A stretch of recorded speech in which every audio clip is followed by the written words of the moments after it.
In addition to posting daily updates and putting content in folders that are labeled by the date, it's really helpful for students to embed a slideshow at the top of your materials section in your course.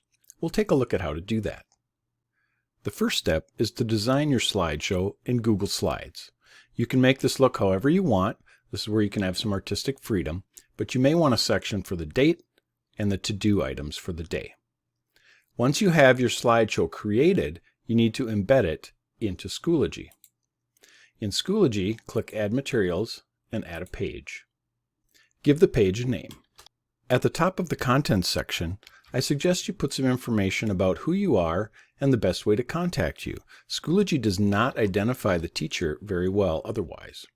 Then, to embed your slideshow, click the Insert Content button, go over to Google Drive Resource app, and then you will need to find your slideshow.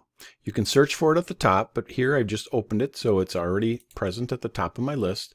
Click it, Import, and import as Embed.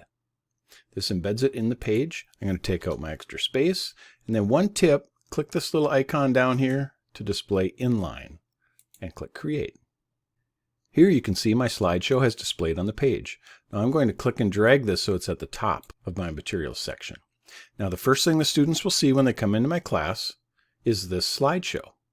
I also can embed a video in my slideshow, which is very helpful.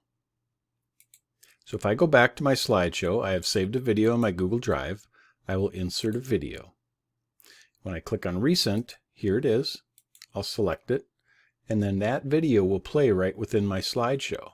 Now I'm going to make that smaller and put it right where I want it. So I've created a box here, and every day I would be consistent and put this in the same spot. So now when I close this and go back to Schoology, if I refresh my page, you will see my video is embedded, and I can actually click that and listen to it right there. If students want it bigger, they could go full screen as well. We have found that video directions are much more effective than text alone. As you get to the next day, you will add another slide. So what I would recommend is right-clicking on a slide and choose Duplicate.